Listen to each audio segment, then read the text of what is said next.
Sir, কোথায় যাচ্ছেন? কে তুমি? তোমাকে তো চিনতে পারছি না। স্যার, আমি জয়ন্ত সেন, 93 এর ব্যাচ। সে বছর মাধ্যমিক দিয়েছি। আপনি আমাদের ভূগোলের টিচার ছিলেন। ও, তুমি জয়। তোমাকে তো সবাই জয় বলেই ডাকতো। খুব দুষ্টু ছেলে, তবে পড়াশোনায় খুব ভালো ছিলে। স্যার, প্রণাম নেবেন।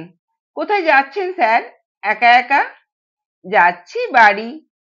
কিছু কেনাকাটা ছিল, সেগুলো কিনে বাড়ি ফিরছি। স্যার চলুন, আমিও অফিস থেকে বাড়ি ফিরছি। আপনাকে একটু বাড়ি ছেড়ে দিয়ে আসি।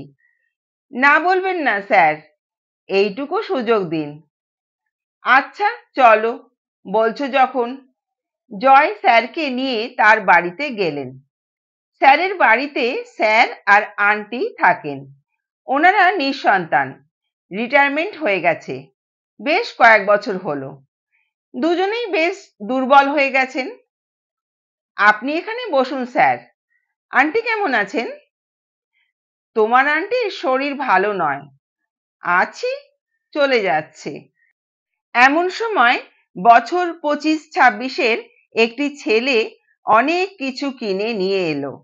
স্যার তাকে বললেন, পিন্টু, দেখো তো তোমার কাকিমা কি করছে, একটু খাবারের ব্যবস্থা করো। পিন্টু বলল, কাকিমাকে বলতে হবে না, আমি নিয়ে আসছি এক্ষুনি। জয়, স্যার, ব্যস্ত হবেন না। পিন্টু সঙ্গে সঙ্গে কিছু খাবার কেনার জন্য বেরিয়ে গেল। জয় স্যারকে জিজ্ঞাসা করলো, স্যার, যদি কিছু মনে না করেন, আপনি আর আন্টি এখানে দুজনেই থাকেন, তাই না? স্যার বললেন, সেটা কেন? পিন্টু আছে। আমার ছেলে থাকলেও মনে হয় আমাদের জন্য এত করতো না। যার কেউ নেই তার ভগবান আছেন। আমরা নিঃসন্তান, তাই তোমার আন্টি বলতো শেষ বয়সে কে আমাদের দেখবে। ভগবান পিন্টুকে পাঠিয়ে দিয়েছেন। দীর্ঘজীবী হোক ছেলেটা। এমন ছেলে আজও আছে, ভাবলে অবাক লাগে। জয়, স্যার, পিন্টু কি আপনার আত্মীয়? আত্মীয়ের থেকেও অনেক বেশি কিছু। সে অনেক গল্প। তোমার বাড়ি ফিরতে দেরি হয়ে যাবে, অন্য একদিন শোনাবো। জয় বলল, স্যার বলুন না শুনি। শোনো তাহলে। তখন আমি স্কুলে শিক্ষকতা করতাম। বাড়ি থেকে বেরিয়ে রিক্সা করে স্টেশনে, আর ওখান থেকে ট্রেন ধরে স্কুল। অফিস টাইমে ট্রেনে ভীষণ ভিড় হতো, তা অবশ্য চিরকালই হয়। আবার কম বয়সী ছেলেদের তো জানো, দেরি করে বাড়ি থেকে বেরিয়ে যত তাড়াহুড়ো রাস্তায়। সেদিন আমি ট্রেনে উঠে পড়েছি। ট্রেনটাও আস্তে আস্তে স্টেশন ছাড়ছে। হঠাৎ ছেলেটি দৌড়ে এসে ট্রেনে ওঠার চেষ্টা করলো। ও প্রায় উঠেই পড়েছিল, কিন্তু হাত ফসকে ট্রেন থেকে পড়ে যায়। চেন টেনে ট্রেনটাকে থামানো হলো। পড়ে গিয়ে ভীষণ আঘাত পেয়েছে। তখন ওর মাথা দিয়ে রক্ত পড়ছে ঝরঝর করে। সবাই মিলে ওকে ওখান থেকে স্থানীয় হাসপাতালে পৌঁছে দিল। তারপর সবাই এক এক করে চলে গেল। আমিও সেদিন স্কুলে যেতে পারিনি ওকে ছেড়ে। হাসপাতাল কর্তৃপক্ষ ওকে আইসিইউতে ভর্তি করলো। ওর পকেট থেকে একটা নোটবুক পেয়েছিলাম, তাতে অনেক ফোন নাম্বার লেখা ছিল। তা দেখে ওর বাড়িতে ফোন করে দিলাম। কিছুক্ষণের মধ্যেই ওর বাবা মা ছুটতে ছুটতে এলেন। আমরা তিনজন ওখানেই রইলাম সারাদিন। পরের দিন সকালে স্কুলে যাওয়ার জন্য তৈরি হচ্ছি, কিন্তু মন পড়ে আছে পিন্টুর দিকে। তাই একটু তাড়াতাড়ি বেরিয়ে হাসপাতালে গেলাম। পিন্টুর বাবা আমাকে দেখে কান্নাকাটি করতে লাগলো। ডাক্তার বলেছে রক্ত লাগবে, কিন্তু তিনি কিছুতেই রক্ত জোগাড় করতে পারছেন না। আমি জানতাম আমার রক্তের গ্রুপ এ পজিটিভ। আমি জিজ্ঞাসা করলাম, পিন্টুর ব্লাড গ্রুপ কি? দেখলাম আমার গ্রুপের সঙ্গে মিলে যাচ্ছে। আমি রক্ত দেব বলে ঠিক করে ফেললাম। হাসপাতাল কর্তৃপক্ষ আমার সঙ্গে পিন্টুর রক্ত মিলছে কিনা দেখে বলল, হ্যাঁ, আপনি দিতে পারবেন। পিন্টুর বাবা আমার হাতে পায়ে ধরতে লাগলো। মাস্টার মশাই, আমার ছেলেটাকে আপনি বাঁচান। সেই কথাটা যেন আজও আমার কানে বাজে। নিঃসন্তান হওয়ার যন্ত্রণা আমার থেকে ভালো কে আর বুঝবে।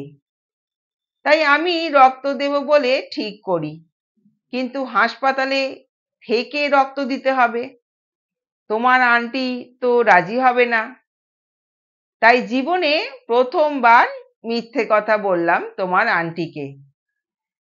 তাতে মনে হয় তোমার আন্টি যখন সত্যি ঘটনা জানতে পারে, আমার প্রতি তার শ্রদ্ধা আরো বেড়ে যায়। হ্যাঁ, আমি তোমার আন্টিকে বলি স্কুলের কাজে আমাকে 3 দিন বাইরে যেতে হবে। তুমি তোমার দাদার বাড়ি কটা দিন ঘুরে এসো। দাদার বাড়ি যাবে সেই আনন্দে তোমার আন্টি রাজি হয়ে যায়।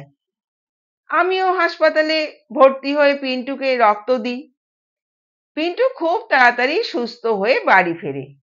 তারপর 6 মাস বাদে পিন্টু ওর বাবা মাকে সঙ্গে নিয়ে আমাদের বাড়িতে উপস্থিত।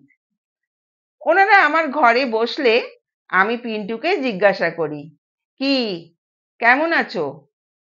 পিন্টু বলে, আমি একটুও ভালো নেই। সে কথা শুনে আমি তো অবাক। কেন, কি হলো তোমার?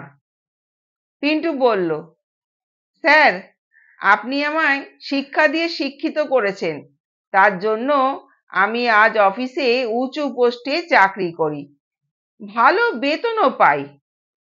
আপনি আমার প্রাণ বাঁচিয়েছেন, তাই আজও আমি আপনার সামনে দাঁড়িয়ে আছি, বাবা মায়ের মুখে আপনার দয়ায় হাসি ফোটাতে পেরেছি। আপনি যদি সেদিন রক্ত না দিতেন, আজ আমার বাবা মা আমাকে ফিরে পেতেন না। এবার আর একটা কাজ দয়া করে করতে দিন, আমাকে আপনার সেবা করার একটা সুযোগ করে দিন, তাহলে আমি মনের দিক থেকে খুব শান্তি পাবো। সেটা করতে না পারলে আমি কিছুতেই ভালো থাকতে পারছি না স্যার। সঙ্গে সঙ্গে পিন্টুর বাবা বলে উঠলেন, স্যার, ছেলেটা আমার ছটপট করছে, ওকে একটু দয়া করুন। স্যার বললেন, কি হয়েছে, আপনারা কি বলতে চাইছেন? পিন্টু বলেছিল, স্যার, আমি কিছু টাকা প্রতি মাসে আমার বেতন থেকে আপনাকে সম্মান জানানোর জন্য দিতে চাই। আপনি আমাকে সেই সুযোগ দিন, আমি নিজে এসে দিয়ে যাব। আর আপনার যখন দরকার পড়বে ছেলে হিসেবে আমাকে ডাকতে একটুও দ্বিধাবোধ করবেন না, এই কথাটা দিন। আপনার রক্ত আমার গায়ে বইছে, আপনি আমাকে কিছুতেই অস্বীকার করতে পারবেন না। সেদিন পিন্টুর ওই আবদার আমি মেনে নিয়েছিলাম। তারপর থেকে ও প্রায়ই আমাদের বাড়ি আসে, যা কিছু লাগবে কিনে এনে দেয়, মাঝে মাঝে আমাদের সঙ্গে থাকে, এমনকি আমাদের দেখাশোনা করবার জন্য কাজের দিদিকেও ঠিক করে দিয়েছে। জয়, বলো তো, আজকের দিনে আমাদের নিজেদের সন্তান হলেও কি এতটা আমার জন্য করতো? স্যারের মুখে কথাগুলো শুনতে শুনতে জয়ের চোখে জল চলে এসেছে। জয় চোখের জল মুছে বলল, ঠিক বলেছেন স্যার, পিন্টু বা আপনার মতো মনের মানুষ আছে বলেই তো পৃথিবীটা রয়েছে, তা না হলে পৃথিবী এতদিনে ধ্বংস হয়ে যেত। স্যার, আজ থেকে আমিও মাঝে মাঝে আপনার কাছে আসব। আপনাদের মতো মানুষের সঙ্গে সময় কাটানো ভাগ্যের বিষয়। আপনার সেবা করা মানে ভগবানের সেবা করা, সেই সেবা করার সুযোগ আমাকেও একটু দেবেন, বলে স্যারকে প্রণাম করে বাড়ি ফিরে গেল। তারপর থেকে জয় প্রায়ই স্যারের বাড়িতে এসে স্যারের দেখাশোনা করত। গল্পটা ভালো লাগলে লাইক ও শেয়ার করবেন আর চ্যানেলটাকে সাবস্ক্রাইব করবেন। ধন্যবাদ।